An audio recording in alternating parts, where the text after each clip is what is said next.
Hi అండి, నేను మీ Lakshmi village ఫుడ్స్కి స్వాగతం. ఇదిగోండి, ఈరోజు మనం ఏం చేసుకోబోతున్నాం, పప్పు బచ్చల కూర. చూసారా, అసలు ఎంత బాగుంటుందంటే చాలా బాగుంటుందండి. మీరు చూసారు కదా, ఈ కర్రీ ఎలా చేసుకోవాలో ఏంటో నేను చేసి చూపిస్తాను. చూసారా, అసలు తినేగలిది తినాలనిపిస్తుందండి, అంత బాగుంది. అన్నీ కూడా చక్కగా మీకు క్లారిటీగా నేను కొలతలతో సహా నేను తీసి మీకు చూపిస్తాను. అన్నీ కూడా తినేగలిది తినాలనిపిస్తుందండి. ఇది ఆవకాయ పచ్చడి వేసుకునైనా మాగా పచ్చడి వేసుకునైనా తినొచ్చు, లేదా వడియాలు అప్పడాలు ఏమన్నా వేపుకుని తినొచ్చు. దీనికి కాంబినేషను గుమ్మడి వడియాలు బాగుంటాయండి, వేపుకుని తింటే చాలా బాగుంటుంది. ఒకసారి మీరు కూడా చేసుకుని చూద్దురు కానీ ఎలా వచ్చిందో నాకు కామెంట్ రూపంలో తెలియజేద్దురు కానీ. సరేనా, వెళ్దామా ఎలా చేసుకోవాలో. ఈ పప్పు బచ్చల కూర టమాటా కాంబినేషన్లో అనమాట. చూద్దామా, రండి వెళ్తూ మాట్లాడుకుందాం వీడియోలోకి. ఇంకెందుకు ఆలస్యం, చూద్దామా ఏమేం కావాలో. ఇదిగోండి, పప్పు బచ్చల కూరకి కావలసిన పదార్థాలు చూస్తున్నారా. ఉల్లిపాయ, పచ్చిమిర్చి, ఒక చిన్న నిమ్మకాయ అంతా, చింతపండు అండి కడిగి పెట్టుకున్నాను, ఆరింది వేసుకోవాలి. ఇది చింతపండు, 2 టమాటాలు, చిన్న టమాటాలు అండి 2 ఎరుకులుగా కోసుకొని, 100 గ్రాములు కందిపప్పు. దీంట్లో కల్లా ఇదిగోండి బచ్చల కూర అంటే నేను కొనలేదండి, ఇది మాకు తెలిసిన వాళ్ళు ఇచ్చారు, వాళ్ళదే చెట్టు ఇంకా ఉన్నాయండి మొక్కలు, అక్కడక్కడ వచ్చినాయి, విత్తనాలు వచ్చేసినాయి. చాలా బాగున్నాయండి, లేతగా ఉంది, ఆకైతే మాత్రం చాలా బాగుంది. ఇచ్చారు, ఇంకా ఆవిడ ఇచ్చారు కదా వద్దనకూడదని చెప్పి తీసుకున్నాను అనమాట. చేయాలి పప్పు బచ్చల కూర, దీని చాలా రోజులు అయ్యింది, నేను వండుకుంటున్నాను అనమాట. సరే చూపిద్దాం, వీడియో చేసి మీరు కూడా చేసుకుంటారు కదా అని చెప్పి నేను వీడియో చేస్తున్నాను. చూద్దామా ఇది ఎలా చేసుకోవాలో. ముందు ఏం చేద్దాం, కుక్కర్ పెట్టుకుందాం. ముందు కుక్కర్ పెట్టుకొని ఈ కుక్కర్లో పప్పు నేనైతే కడిగి పెట్టుకున్నాను, 100 గ్రాములండి. ఇది కందిపప్పు కడిగి పెట్టుకున్నాను అనమాట. 2-3 సార్లు కడుక్కుని పెట్టుకోవాలి, కొన్ని నీళ్ళు వేసి ఉంచుకోవాలి. ఇలా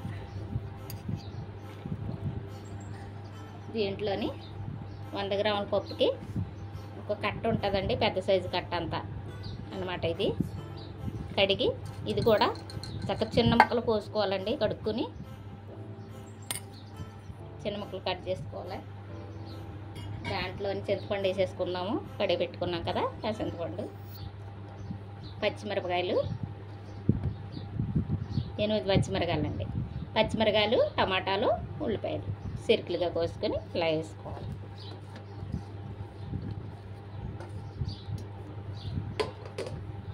దాంట్లో పచ్చిమిరకాయలు వేసుకుంటున్నాం కాబట్టి కారం కొద్దిగానే వేసుకుందాము, 1 స్పూన్నర అనమాట సరిపోతుంది. ఈ స్పూన్తో స్పూన్నర, 1 స్పూన్ పసుపు, సాల్ట్ కూడా వేసేసుకుందాము.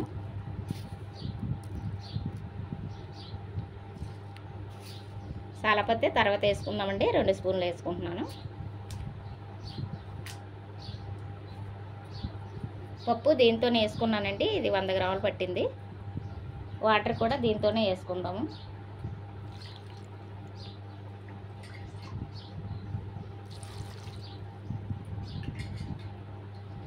మూడు గ్లాసులండి సరిపోతుంది ఇలాగా.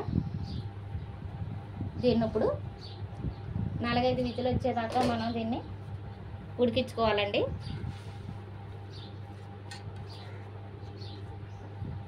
మూత పెట్టేసుకుందాం.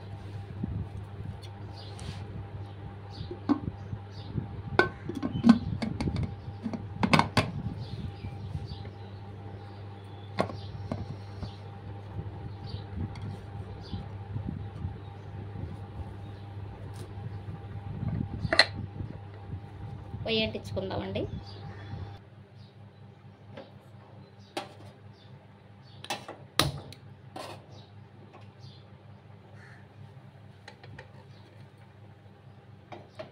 నాలుగైదు విజిల్ వచ్చేదాకా కూడా ఉంచుకుందామండి. 4-5 విజిల్ వచ్చిన తర్వాత కట్టేసుకుందాం.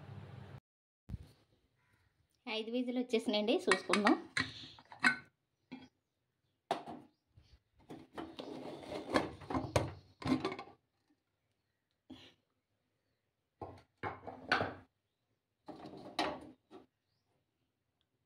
ఇలా వచ్చింది. దీన్ని ఇప్పుడు మెద్దుకుందాం.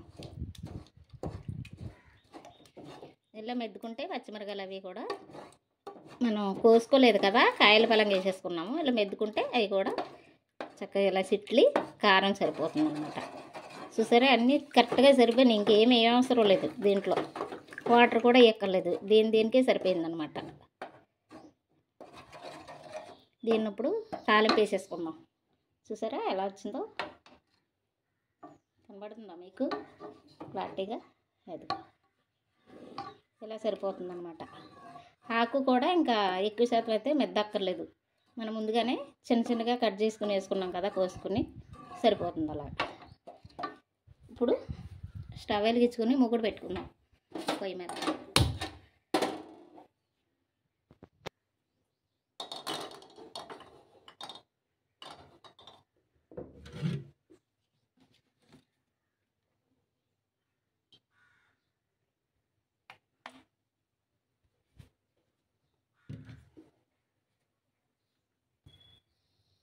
ఆయిల్ వేడెక్కిందండి. కొద్దిగా ఆవాలు వేసుకుందాము.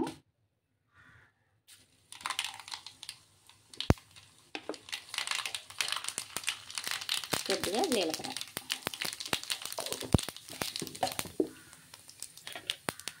దాంట్లోనే వెల్లుల్లి రెమ్మలు, పాయలో సగమండి.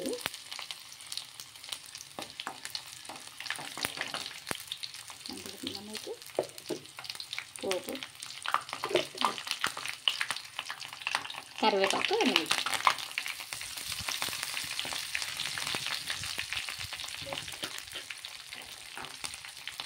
ఉప్పు కారం మొత్తం అన్నీ సరిపోయినాయండి. నేనైతే ఏమీ వేసుకోలేదు, నాకు ముందు వేసినవే సరిపోయి. అంతే అండి, కట్టేసుకుందాము. కొద్దిగా ఎండు వేసుకుందాం, ఓ సిట్టు సరిపోతుంది.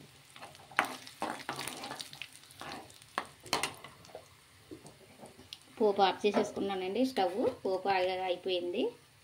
దీంట్లోనే కొద్దిగా పసుపు, బాగుంటుందండి పోపులో అలా వేసుకుంటే చాలా బాగుంటుంది, టేస్టీగా కూడా ఉంటుంది. పసుపు చివరిలో కొంచెం వేసుకోవాలి, ఇంగువ కూడా వేసుకోవాలి. అయిపోయింది.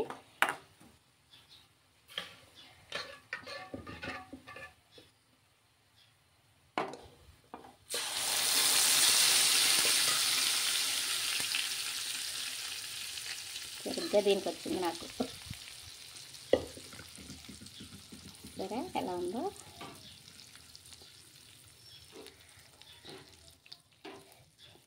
అంతే అండి, అయిపోయింది. చివరిలో కొద్దిగా కొత్తిమీర వేసుకుందాం.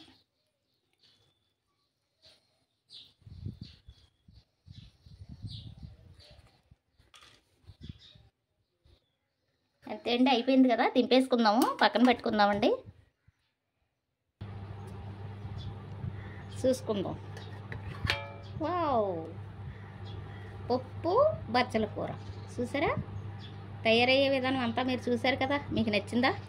ఎలా వచ్చింది? చాలా అంటే చాలా బాగుంటుందండి ఇది. సరే ఎలా ఉందో ఇదనమాట. అన్నీ కూడా మీకు పర్ఫెక్ట్గా కొలతలో మొత్తం చూపించాను. కొలతలు అయితే ఏ తేడా కూడా లేదండి. ఖచ్చితంగా నేను 100 గ్రాముల పప్పుకి 1 కట్ట బచ్చల కూరకి మీకు నేను ఇది చూపించాను అనమాట. కూర చూసుకోండి, నచ్చింది అనుకుంటున్నాను. చేసే విధానం అంతా కూడా మీరు చూసారు కదా, మీకు క్లారిటీగా చూపించాను. ఈ వీడియో కనుక మీకు నచ్చితే లైక్ చేయండి, షేర్ చేయండి, సబ్స్క్రైబ్ చేసుకోండి, పక్కనే ఉన్న బెల్ ఐకాన్ కొట్టండి. బాయ్ అండి.